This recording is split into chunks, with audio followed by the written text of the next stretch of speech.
Okay, so I'm in Loch Morlich, well, right beside Loch Morlich, and I'm just waiting for the clouds to clear.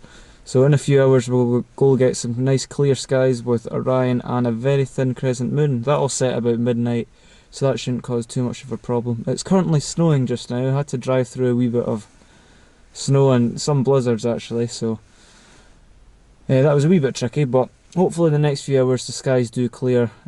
The one plan I am going to do tonight is try to get some panoramas, and one panorama that I definitely want to learn how to do is the 360 sort of VR panoramas. I've seen other astrophotographers like Alan Wallace do, and they just look fantastic. You can go, when they upload it to social media, you can go through it on your phone and you're pretty much there on the scene. You can see everything I'm seeing. You can see all the foreground 360, all the sky 360, right up, right down. So I'm going to try and learn how to do them, which is pretty hard, but I've researched it quite a lot, so hopefully it works quite well. So just now I'm just chilling in my self-made camper van car thing. It's quite comfy, big sleeping bag, single bed, very comfy, very warm. So I'll just wait a few hours, hopefully not too long, and the skies will clear. So yeah.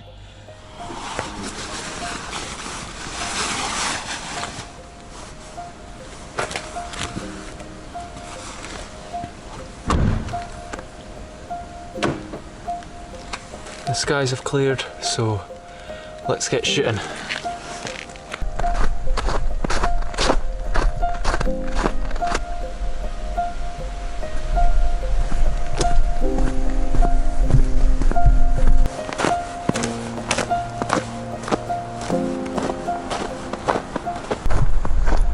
Well, it looks like the clouds are going to win this battle, because looking up to the sky,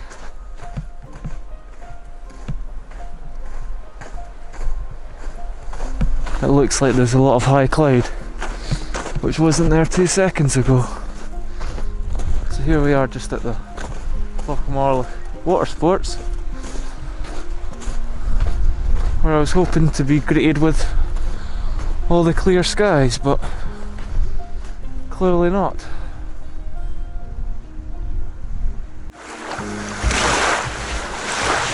So finally the skies have cleared, and I'm going to now set up the panorama. That might take 15 minutes, might take half an hour, I don't know. So I have to do like a panorama of the foregrounds around me, and then a panorama of the sky, and then a shot straight up and a shot straight down. And I think it's going to be about 20-25 images, hopefully all stitched together to form an awesome panorama, hopefully.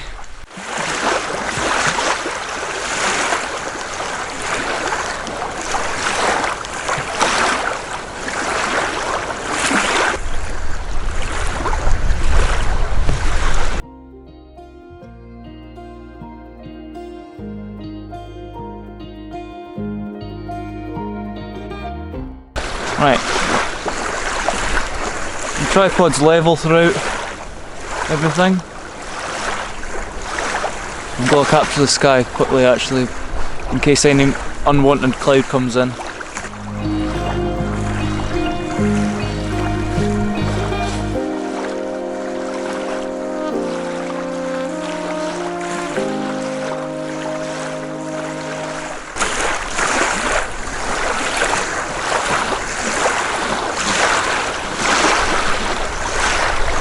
There's already cloud coming in.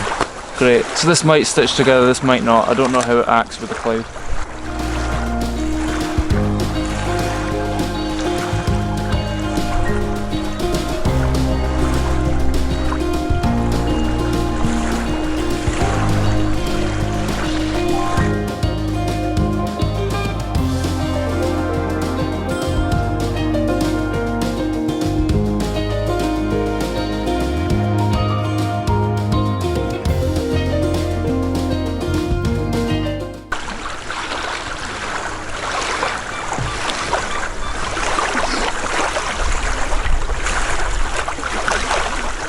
So I could be doing this completely wrong, or I could be getting it right the first time, but I'll keep this video going until I get the hang of these 360 panoramas, because it's one thing I really want to add to my arsenal.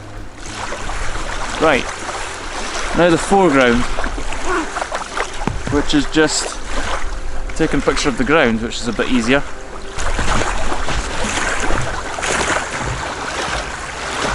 It's pretty level. Foreground's the easy part because I don't have to do anything. One thing that I'm not confident that this might not stitch is the foreground panorama and the sky might not match, because for the foreground panorama there's a tiny wee bit of the sky, and in that sky is completely like different clouds to what the sky panorama looks like. So it just depends how well the panoramas actually stick together, if it just takes the sky images or if it blends, I don't know. The foreground and the sky exposures look completely different for what's in the sky, and there's no easy way of learning it in astrophotography. You just have to kind of go out and learn the hard way, I suppose. So hopefully they stitch, but I don't know, this is just trial and error. That's me, hopefully captured a 360 pano, but I have no idea how it's turned out, so we'll both wait and see. Could be a good or it could be a fail, so let's hope it all stitches. I'll see you back at the laptop.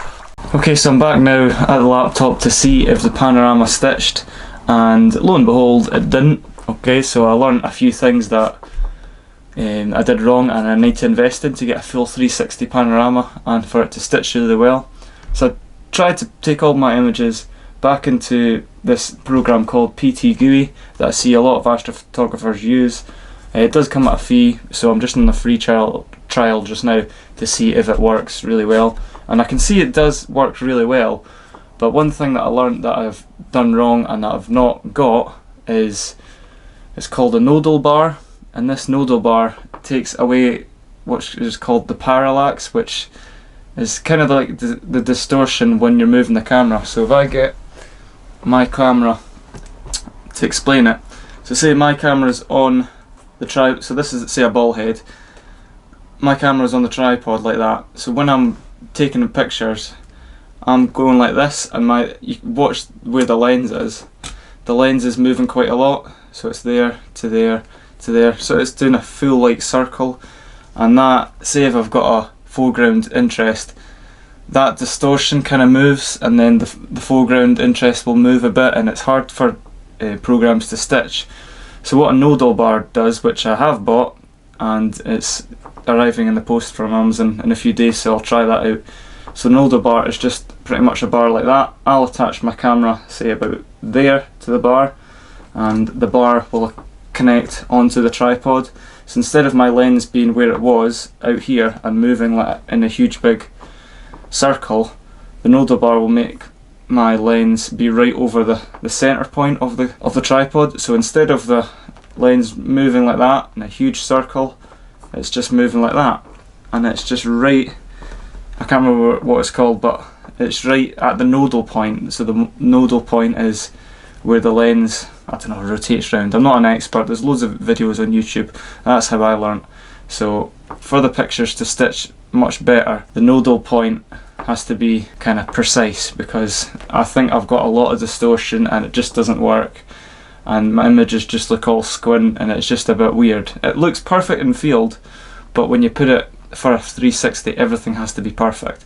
So my nodal point will hopefully increase. So in the next few days I shall get this bar, and I've also invested in it's a panoramic head, so it's like a huge big kind of U shape. I'll obviously show you it when I get it. So the camera will be propped up, so it will allow the camera to point straight down, whereas if you've got a ball head you can't get down because the tripod legs are there. You get the zenith and the nadir point straight down, so I could get the zenith like that, but it was a wee bit squint, and I could only get the nadir like that. So this U shape will allow me to prop, say the tripod's there, it'll allow me to prop the camera up there, and I'll be able to rotate it straight down and rotate the camera straight up.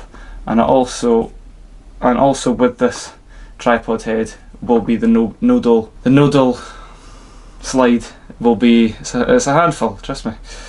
The nodal slide will be in it as well, so the parallax will be perfect, and I'll be also able to get the nadir and the... So it's very complicated, but it's how you learn. There's no easy way of learning. So I'll put on the screen now what my panoramas kind of looked like. Where is it?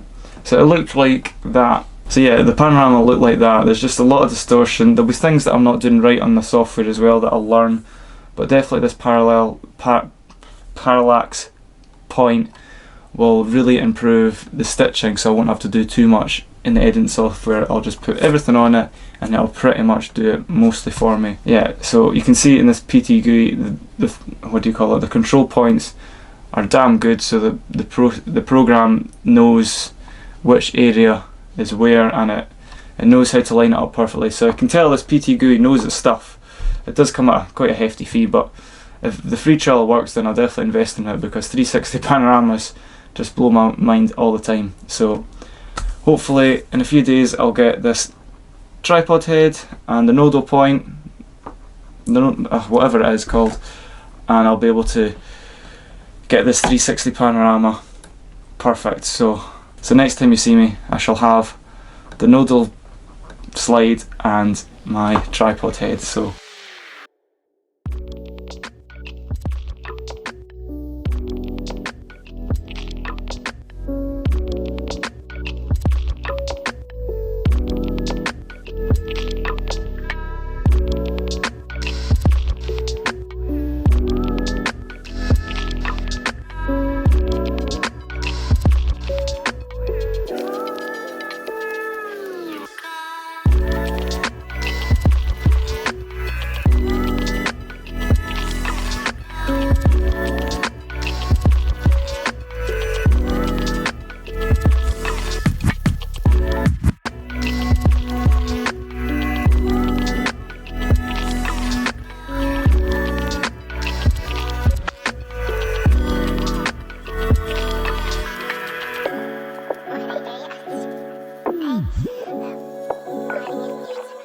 fortunately the package arrived a day early, so I was able to go out during the day and try and capture a 360 panorama during the day, just to get myself used to the rig and used to how everything worked. I was a wee bit nervous to see if this would stitch, because as you can see behind me, the clouds were moving quite quickly, so I thought this might affect the stitching process, but thankfully I was able to salvage a 360 panorama during the day.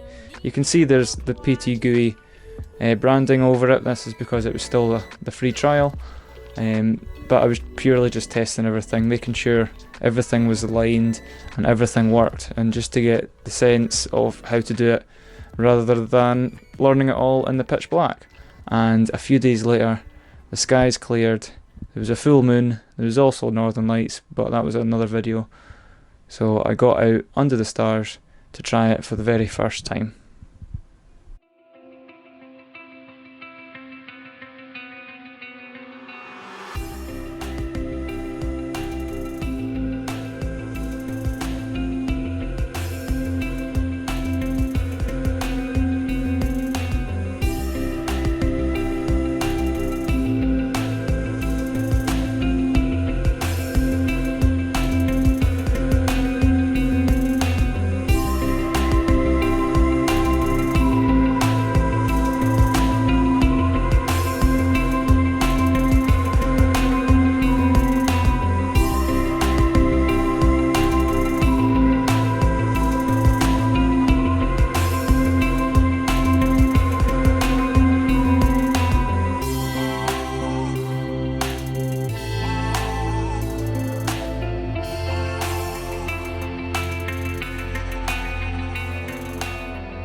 And here is the final result.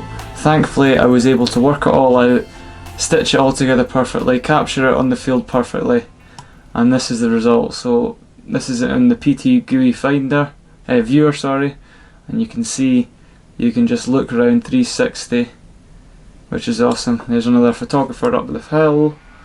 This was on the night that there was a lot of aurora out, but it died down completely, so you can see a wee bit of the green, but it died out completely. But you can see it stitched pretty well. You couldn't tell where the stitching went. Like, you zoom in it's just a perfect stitch. So it just shows you that little detail with the parallax and the better tripod, better panel head just helps so much, especially when it comes to Astro. Everything's dark, everything has to be perfect. The only thing was there's some moon flares, but that's because I was using the 14mm lens and the moon was flaring when I was doing some shots just in the corner, but to be honest I'm not that bothered about it.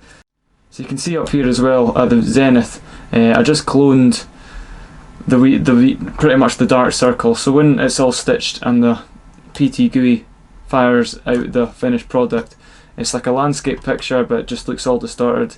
So I pop that on Photoshop, and then at the very top there's just a black slither which would normally be that black dot. I just cloned in that area and it kinda worked, but you can still see it's a bit different, so I'm still nailing that. The bottom's fine, that all stitched together perfectly. But yeah, the result is absolutely fantastic. You can't see me in the shadow at all, I was running away to try and keep out the shadow. But yeah, pretty good. So hopefully next time I do this it will be really dark skies and nice bright stars and maybe the Milky Way. So all in all, that's it. That's pretty much how I did the 360 panorama. So there's a lot to learn about it, but it's easy enough. Just pretty much do what I did, buy the things that I did, and it'll work. The PT GUI software does cost a lot, but I think it's worth it because 360 Astro shots are fantastic. So thank you very much for watching. Hopefully you learned something of how to do it, because pretty much I just learned it from scratch. So thank you again for watching. Cheers.